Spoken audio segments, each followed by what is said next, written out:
Good afternoon. Thank you all for being here, especially on short notice. As Steve said, I can't let the opportunity of so many sports journalists being here without recognizing our national championship winning women's soccer team, which won its 23rd national championship here on Monday.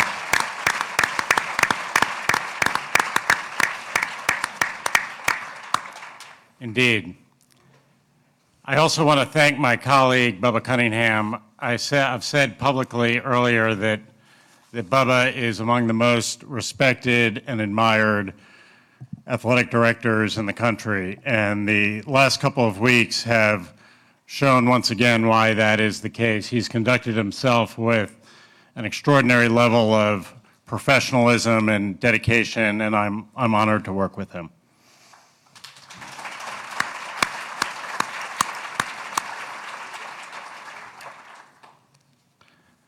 So it's always a great day to be a Tar Heel, but today is an especially great day to be a Tar Heel. We've been playing football at Carolina since 1888, and I suspect that in those 136 years, there are a few days that have been as auspicious as this one. I've said many times that we want to be the best public university in the United States, and that means excellence in everything that we do. We're going to have an excellent college football program. We want to compete with the best, and we've hired the best coach. I was sent this morning this excerpt from Carolina's Football Media Guide from 1954. It's talking about one of the assistant coaches, Stephen Nicholas Belichick. When Steve joined the Carolina coaching staff 2 springs ago, he felt right at home working alongside Bill Edwards, who had already come here. Edwards was Steve's coach at Western Reserve, and for the past 4 years, Steve had been an assistant to Edwards at Vanderbilt. He began his coaching career at Southwestern Louisiana Institute during his Navy V-12 training, became head coach at Hiram College in Ohio, and remained on that job 3 years before joining Edwards at Vanderbilt. Steve Belichick established a record for himself as a coach on pass defense at Vanderbilt. Steve is married to the former Jeanette Munn of West Palm Beach, Florida. They have a 2-year-old son, William Stephen. So, Coach, welcome back to Carolina. Thank you.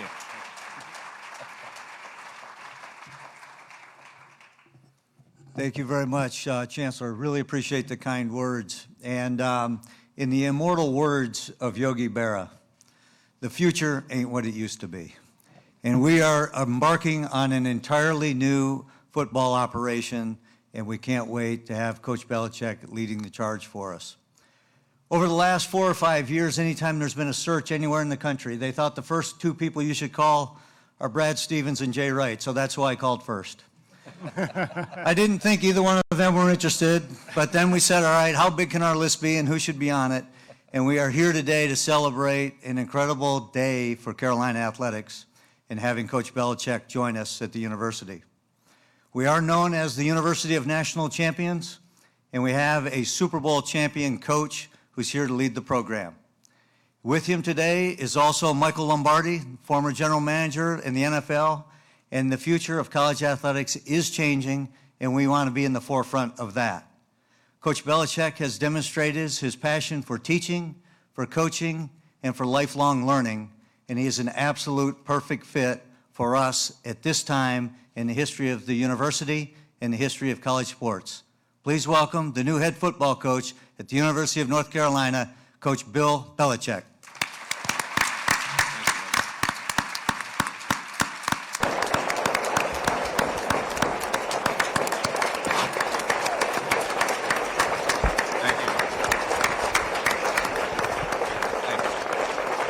Thank you. Bubba, I believe you have a presentation for Coach. Chancellor also. And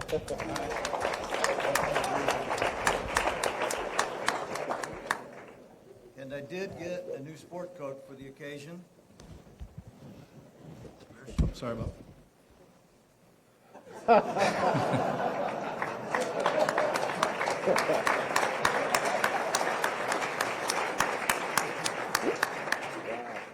Well, Chancellor, thank you for the sweatshirt, but truth of the matter is, I already have one.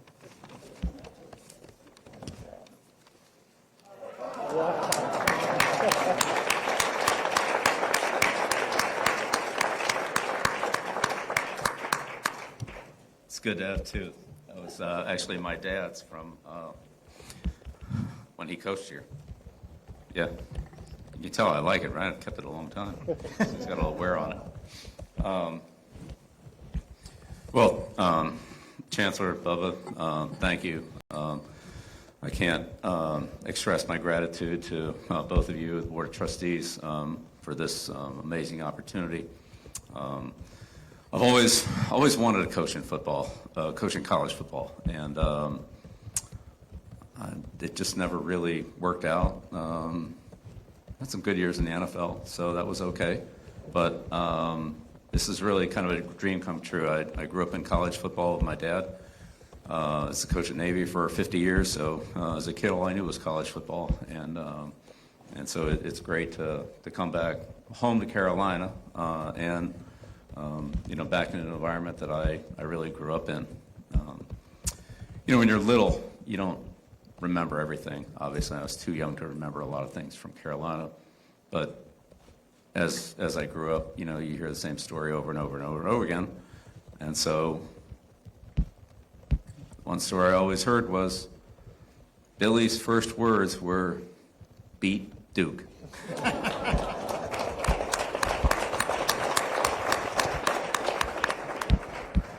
So, full circle.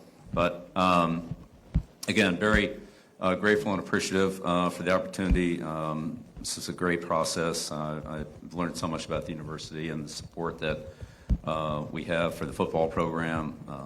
And this is, obviously a great educational school, and the kids here are outstanding. And we want to, transfer that over to the football field and have an outstanding football team with those student athletes. So, I'm here to as Bubba said, teach, develop, and build the program in the way that I believe in. And so grateful to have Michael, with me in this process. Michael and I have worked together for going all the way back over 30 years, and he has a great knowledge of the general manager role, if you will, in this type of position, with terms of scouting two sets of players, high school players and college portal players, as well as dealing with some version of what's called salary cap, which is now part of college football. So all that being said, I look forward to working here. I talked to the players a little earlier, and it was a great opportunity to start to get to know them and start to build the program. And I'm excited to continue that process. And also met with Coach Kitchens, who will be, the first member of the staff that we hire. And, I have a ton of respect for him, as well as for Mac. A lot of respect for Mac and his career, what he's done. So also look forward to, connecting with him down the road. But excited to be here, excited to be in college football, excited for the opportunity to build and develop young student athletes, young men, and prepare them for their life, either in the NFL or professionally. But the lessons they learn will be professional lessons. They'll be pros in all areas, and that's what we want to develop, as well as having a winning program, a successful program. But we want to develop good people and good kids and good football players. So, Steve? Thank you, Coach. Forgive me before we go to questions. One omission that allow luminaries in the room right now, but only one of you were inducted in the Pro Football Hall of Fame and the College Football Hall of Fame in the last 6 months.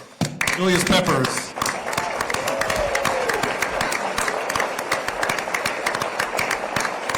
Wrap up.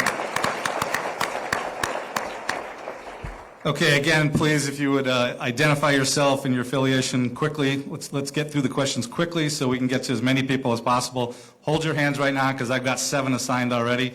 We're going to start over here on the right-hand side. Aaron Beard with the AP. I've already done that part. Go ahead, Aaron.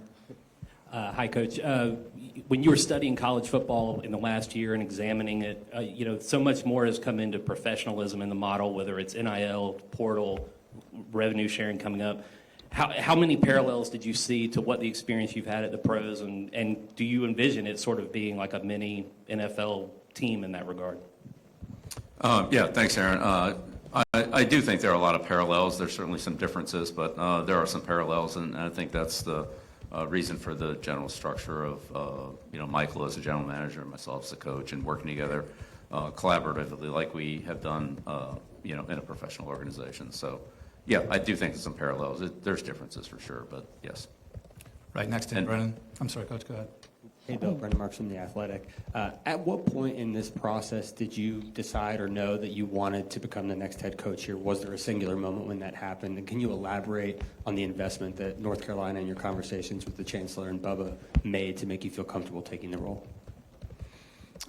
Yeah, I mean, it was, we went through a process, but it was great. Every step of the way was great. The support was tremendous. All the things that I feel are important to have a successful program, Bubba and Chancellor Roberts reaffirmed, and I think they've made a great commitment to this program. Obviously, a great university, and I'd say along the way, as kind of things got out, if you will, the amount of support that I got from Carolina grads, former Carolina football players, people that are connected with this university was really overwhelming. And not that I'm any social media expert, because I'm not, but there was an awful lot of, positive feedback from my face and stuff like that, and it was great.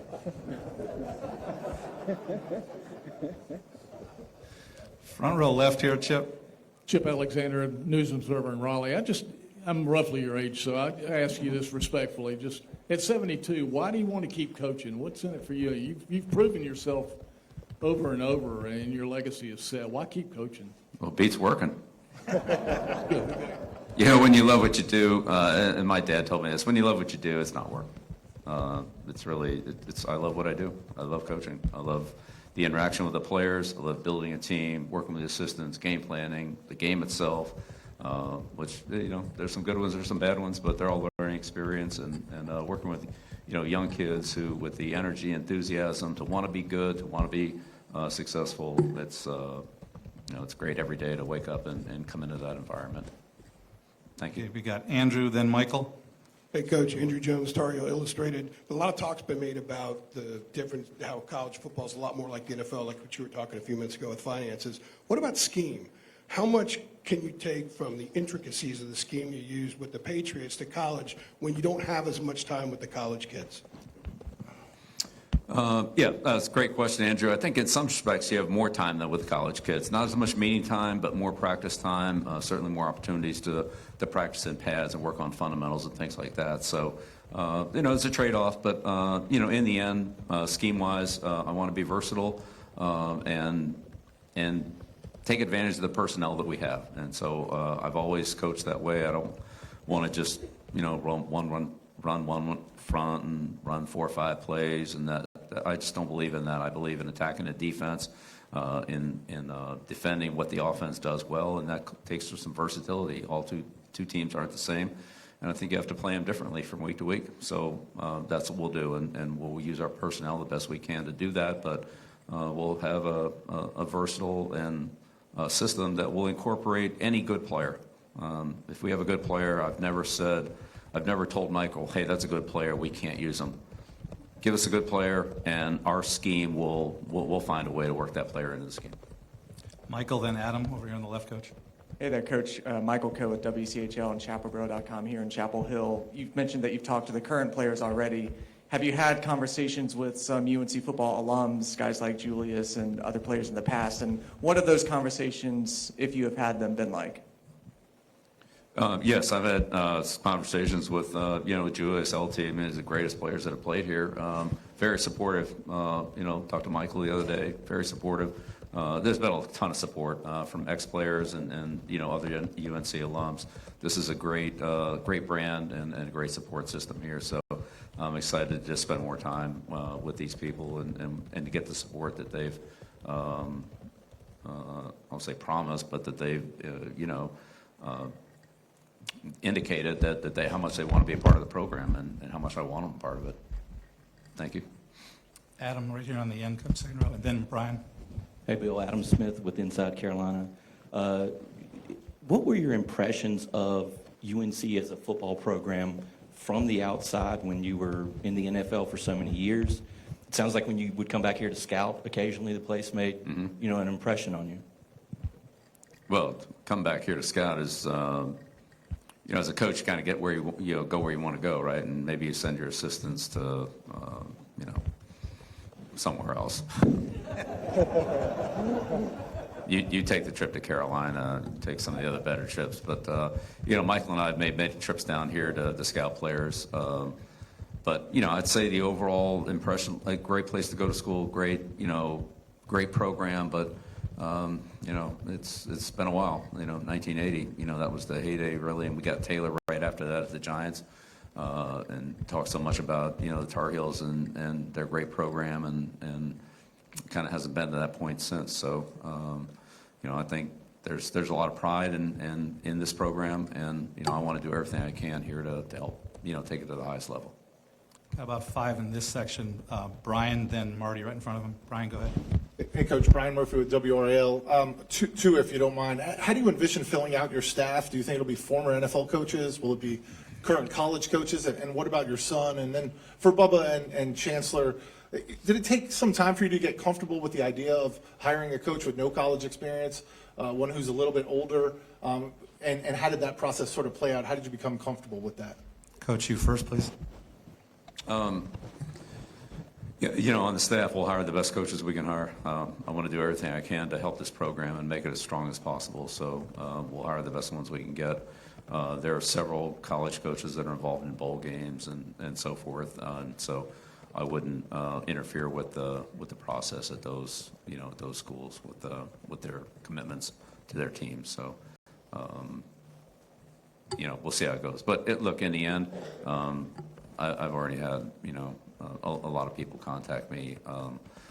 There'll certainly be a strong presence of NFL people on the staff. I think that's a certainty, and not only in the staff but in the training area. But at the same time, I'm looking for the best people we can get for Carolina, and that fit I think is a little different than what an NFL team would have. But we'll see. Chancellor, you want to go first? Bubba. I kind of got over the hump on the collegiate head coaching experience with Damon Nahas and Aaron Matson.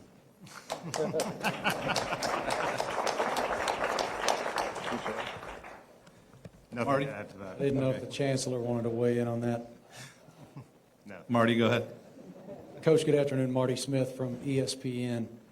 When a guy like you with that resume walks in the door here, expectation skyrockets. I wonder how you'll define success at the University of North Carolina. We've seen that guys can flip programs quickly in the portal era. So what is success to you here? Yeah, well, success is, it's a day-by-day process, and the only thing we can really do anything about is, today, tomorrow, what's immediately in front of us. So take advantage of every opportunity we have to build the team, improve the team, get better, and keep stringing a lot of good days together, and the results will come. Pat Welter. Pat Welter, WRL. Bill, what do you say to people that fear that if you do succeed here, that you might leave for the NFL again in a year or two? I didn't come here to leave.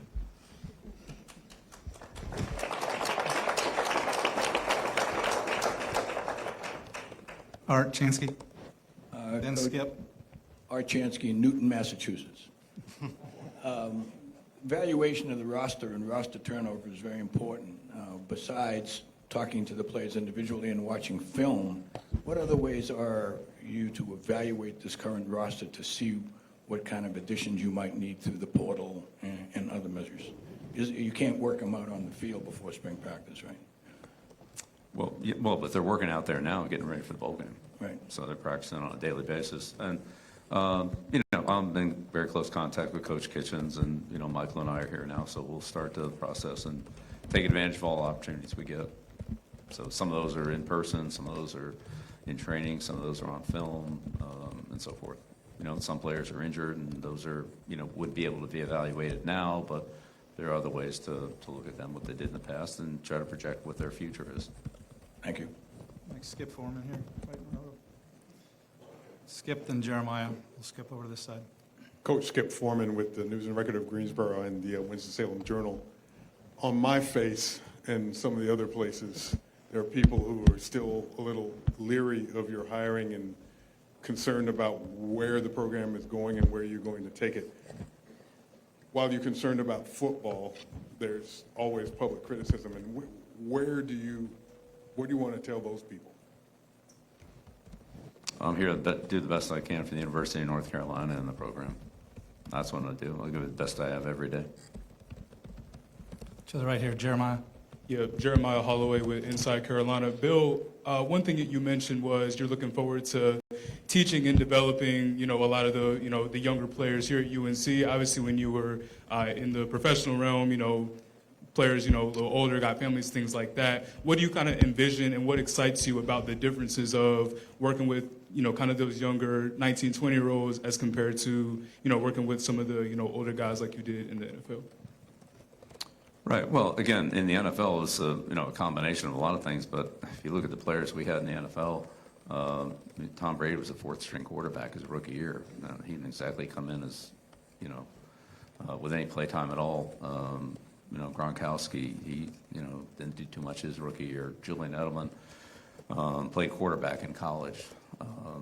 Then he was a wide receiver. Then he was a punt returner. So developing players is, something that Michael and I believe strongly in, and we'll support that with the staff, and we'll support that with the program. There's a lot of opportunity and room for growth for all players, whether 19, 20, or honestly 22, 23. Now, look, there's a certain point in their NFL career where, they kind of level off, and maybe there's a little, maintaining that is really where they're at. But there's so much growth in players, and again, I just think there's a little more time to do it here at the college level, and I'm excited about that opportunity. So, if I've already called on you and asked one, I'm not going to come back to you until I've gotten everybody through, so you can save your arms. Joey, then Mitchell. Coach Joey Powell, Inside Carolina. I think there's some similarities between today's modern era with players and recruiting as to obviously what you've seen in the NFL. What do you see similar about that and the recruiting process versus just all an out-and-out free agency that you had when you were in the league? Well, I think there's a number of differences. I mean, the free agency in college, if you will, is annually. In the NFL, players were, generally speaking, with the team for 4 years until they were eligible for 4 years for free agency. They could be released before that. So, that would be one difference. There's actually more movement in college football. There's more structure in the NFL in terms of agents, salary cap, standardized contracts, things like that with the NIL and the revenue share. It's just structured a little bit differently. And some, I don't say technical things, but some logistical things like that are different. But all manageable, and every other college team is doing the same thing that we are. So, except for Army, Navy, and Air Force, but they're, that is what it is. So, I think to Bubba's point, like trying to be ahead of the game, ahead of the curve, ahead of the process, that's what we're always going to try to do. Give it to Tommy, right? Or Mitchell, Mitchell, then Tommy. Go ahead, second row. Yeah, Mitch Northam, North Carolina Public Radio. For Chancellor Roberts and Bubba, during this process, because of all the changes that everybody has mentioned with college football and the changes to come with the House settlement, was it important for y'all to pursue someone who has the extensive pro experience that Coach does? Well, it certainly was a factor in it. And we looked at a wide variety of people, and obviously when it became realistic that he was available, and it certainly was a path that we really wanted to go down and explore, and we're just really fortunate to be here today, and he's willing to say yes and to lend his expertise and knowledge to Carolina. So very excited about it. Tommy, second row. Coach Tommy Ashley with Inside Carolina. You've been in the game a long time. how much have you seen the game itself change, and how much have you sort of changed over the years you've been involved in the game, and now you bring it to the college level? Well, yeah, of course, the game's changed a lot, you know, and really in every area, wherever you want to look, whether it's the size of the players, the equipment, the technology. But, I mean, in the end, you got, you know, 120 yards, 100-yard field, and it comes down to blocking, tackling, ball security, fundamental execution. I mean, all those things are still important regardless of whether you're in 12 personnel or 11 personnel, whether you're in nickel or base defense. There's still a lot of fundamentals, and that's really the basics. And players like Julius and LT, you know, guys like that are good fundamental players and great athletes as well. When you put all that together, that's where you get the excellence. And it's not just about athletic talent. It is about athletic talent, but it's also about, you know, fundamentals, execution, and technique. Third row, Rod. Rod Baxley, Fayetteville Observer. Bill, you've talked a lot about your dad's influence on you and watching him at Navy and breaking down film with him. What are some of those lessons you still carry with you, and what do you remember from those experiences that you keep going back to? Well, what I remember from being with my dad was when we would go scout a game, you had one look at every play. That's it. There was no replay board. There was no TVs in the press box. You had one look at it. And he had his pad, and he had his, you know, what he worked off of, and didn't matter whether it was a kickoff return that he was diagramming, a blitz that he was diagramming, or a running play or a pass play. He had to get the whole play, and you had one look, and that's it. And you better hope the guy in front of you didn't stand up there in the play. But he taught me how to watch football, how to watch the key things, how he learned, how he trained his eyes to go from one part of the play to another part of the play based on what the initial read was as a scout. And so those things are very valuable. You know, now there's more technology on the sideline. You honestly don't have to do it as well, but that's how I learned. And that's what a coach does in practice. And you basically get one look at the play. You're out there in practice, and you want to see as much as you can, and then make the corrections and identify whatever needs to be adjusted or corrected on the play to the best of your ability. And that's always been very helpful to me, is to be able to, you know, see what multiple people are doing at the same time, and try to identify what to correct the player on, or what coaching point to give them to help them do it better. And so that's my job, is to help the players. And all those lessons were very helpful to me. And I'd say in addition to that, the big thing for him was, you know, make sure you get the big things right. I mean, every detail is important, of course, but spend too much time on the details and miss the big picture: blocking, tackling, ball security, penalties, etc. Important things like that. And the time that's spent on some little detail really doesn't pay off as much when you're not doing the big things right. Make sure you get those right first.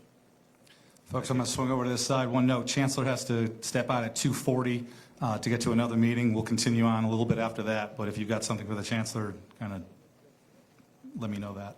Right here in the front left, Brett Friedlander, and then TVD in the second row. Brett Friedlander, Saturday Down South. Coach, how hands-on do you plan to be in recruiting, and how much do you plan on delegating to your staff in that respect? And also, do you have a long-term plan as to how long you want to or will feel like doing this? I mean, I feel like doing it a long time, so I'm good to go. Well, look, I think the recruiting process belongs to everyone. It belongs to Michael and his scouting staff, and evaluations, and setting that up, the recruiting department, in terms of making this an attractive visitor or destination for the athlete. But it's also part of the coaching job, and certainly the head coach has a big role in that as well, to ensure the athletes, the student athletes, that you're giving them what they want. And there's not always a fit there. Sometimes that doesn't quite match up, but this university has so much to offer, and our football program has a lot to offer, that I think that we'll be able to attract a good quality player. Michael, Ross, then Caroline. Michael Perchik, WTVD. Coach, what have you learned during your year away from the sidelines, or even being around the Washington program, in terms of different schemes, or running a college football program, in terms of some of the intricacies when it comes to recruiting or NIL or the day-in, day-out operations? Yeah, well, first of all, Lord, it's a lot of fun being in the media. That's not bad. Spent a lot of time, as you said, around the Washington program. Coach Fish was I was out there in the spring training camp during the regular season, and I saw a lot of what they did, and I think Coach Fish runs a pro program, if you will, modeled after a pro program, and I think it's very similar to what my thoughts will be on that, and what Michael and I have talked about. So, and Michael worked with them out there as well too. So, I think that's definitely a let's call it a template, but every situation is different. It wouldn't be that exactly, but yeah. But being away from it has given me an opportunity to look. I never really watched college football much during the college season. I watched it very much in the spring, looking at draft prospects and so forth. So this year I had a much better chance to follow the college game, go to college games, see the college experience on campus, which I did that several times. It was awesome. Go to several high school games, which other than watch my kids play, it wasn't something that I had much of an opportunity to do. So I think I have a better overall perspective of just the game of football and certainly the fan interest in football. I think sometimes when you're just locked into coaching your team, you're not as aware of what the external excitement and energy and feelings are, and now that became much more evident to me. And I think it's great. It's most popular sport by far, and I can see why. Everybody's into it. The world just, a lot of it, not all of it, a lot of it just revolves around football. Folks, I've got 6 more written down, so don't raise your hand at this point. We'll see how we get through. Ross, then Caroline, Andrea, and Chris in the back. Go ahead, Ross. Ross Martin, CBS Sports, 24/7 Sports, and the Big Hitters Only podcast. Did you talk to Coach Nick Saban? And if so, what questions did you have for him? What advice did you seek from him? And what kind of stuff did he tell you to get prepared for the college game? Yeah, Coach Saban and I have a long friendship and relationship. I have all the respect in the world. Love Coach Saban. In all honesty, I would just keep our conversations private. I don't think, really those are to be shared publicly. I appreciate the question, but there's nobody I respect more than Coach Saban. And he's been a great friend for, 40 years. Right in front of you on the aisle, Coach Caroline. Caroline Wills from the Daily Tar Heel. First for Bill. You mentioned wanting UNC football to become a pro-like program. What are the first 2 steps of that? What are the points of emphasis for that? And then for Bubba, what was your first reaction when you heard that Bill was a candidate? Coach? Well, yes, in terms of when I say a pro program, I would say, through my experience, what we did in terms of training, developing players, running pro systems, pro techniques, so that when the players leave here, this isn't going from the wishbone to a pro offense, that it will be, similar terminology, similar techniques and fundamentals, similar training, similar preparation techniques that have been very successful for me through the years that I know that other NFL teams are using. Whether other college teams are using them or not, I mean, some are, some aren't, but I just know that these will prepare the players, for that. So I'm not, and then from the general manager, head coach model, again, it's a similar type of situation. We're evaluating high school kids and college transfer portal players. NFL teams are evaluating college players and NFL free agent players. So again, there are some similarities. That's all. I'm not saying it's identical. In the back left, Andrea, then Chris. Andrea Adelson with ESPN.com. You mentioned that it had been a dream of yours to coach in college. The first part of the question is, when during this last year did you start thinking, yes, I definitely want to coach college? And then the second part is, Carolina hasn't won an ACC title since 1980. What, during your conversations with the folks here, gave you the hope, optimism, belief that you could get this program to winning championships again? Well, the support from the chancellor, Bubba, board of trustees, the alumni, I mean, all the people I've talked to, there's tremendous support here. I believe we're going to run a good program and have a good team. So we'll see where all that goes. Yeah, look, we drafted LT in 1981 after the 1980 season, and we talked about all the success that they had, especially defensively with Buddy Curry and Donnell Thompson. I mean, all those guys, Paul Davis, and all those guys on the team, and those are great teams. So, ton of respect for what's been done here at Carolina. It's certainly that 1980 team gave up 120 points on defense. I mean, it's pretty good, and half of them were Oklahoma. So, other than that, really good. But I'm not making any predictions. I'm just saying I'm going to come in here and do the best I can with a great school. We're going to have a great program. We'll see where those results take us. In the very back, and then Chris. Coach Kevin Conley with Fox 8 in Greensboro, North Carolina. Do you envision yourself going into living rooms of prospective high school players and kids that you are recruiting, or will you leave that to other people? Yeah, no, I would love to do that. There are only so many opportunities for a college head coach to do that based on the compliance rules. So when those opportunities are there, and if that is in fact the best thing to do in that process, I'm absolutely in on it. I think the majority of the head coaching recruiting will be done on campus. But look, those rules might change and so forth. So whatever helps our team, that's what I want to do. All right, Chris. Hi, Coach. Chris Lee from WRL, right here. Wanted to expound on the recruiting question as well. Are you looking to possibly win the state of North Carolina as far as the best recruits from this state, surrounding states like Virginia and South Carolina, or are you looking to cast more of a wide net, and are there certain, characteristics that you're looking for in recruits specifically? Yeah, great question. Both, absolutely. We want to recruit well in-state and in this area, there's a lot of good football players in not only North Carolina, but the surrounding states. But North Carolina is a national university. This is the best public university in the country. Any kid that wants a good education, being a good football program, being a great campus, playing a great environment, we'll recruit any kid to come here. I've been on just about every major campus in the country. There's not many nicer than North Carolina. You can't get a better education than you can at this school. So there's a lot going for it. I think they can recruit nationally. Good look, there's certain kids that don't want to leave their region. I get that, but I think we'll be able to recruit nationally. We'll certainly try to. Last three questions are Luke, David Teal, and Trayvon. On the end, on the right side, Coach. Okay. Luke DeCock from the Raleigh News and Observer. Just curious, there were reports that you had prepared a document or organizational Bible.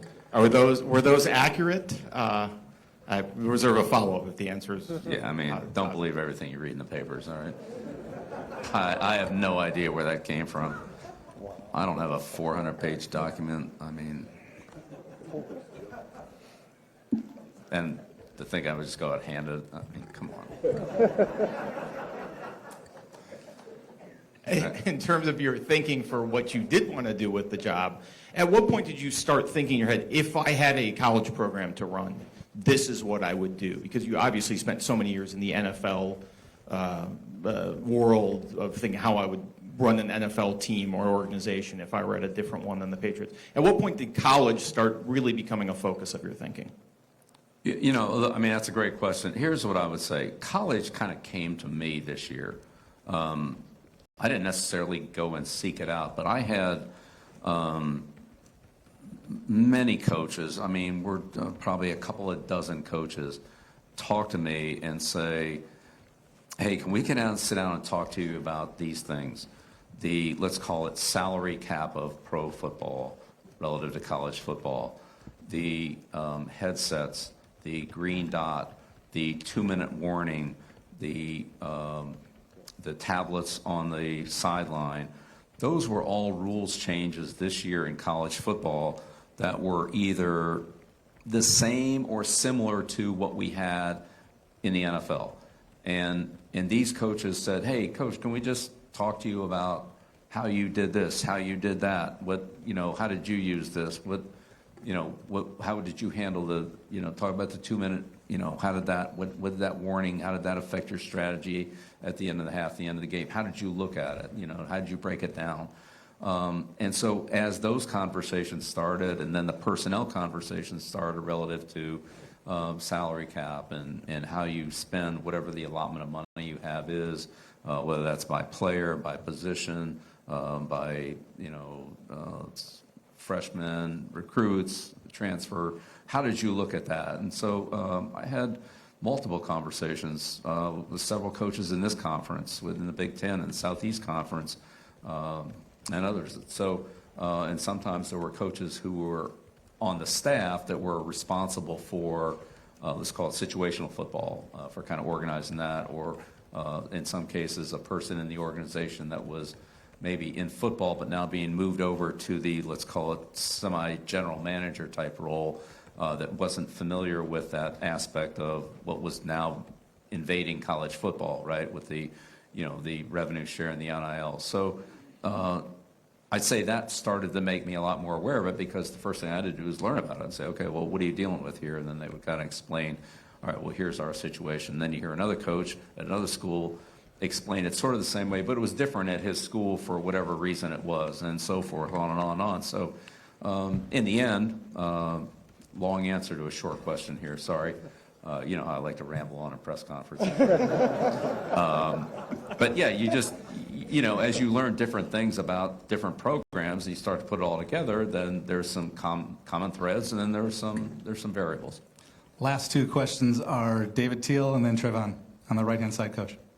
David Teal with the Virginia Pilot and Daily Press in Norfolk. Bubba, in this era of revenue sharing, player compensation, and the House settlement, is it possible to be all in on football and men's basketball institutionally, financially?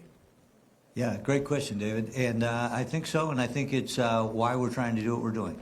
I think if you go all in on those two sports provide all of the finances for the rest of the department. The more successful we are in football, the more successful we are in basketball, the more opportunities we're going to be able to provide for everyone else here.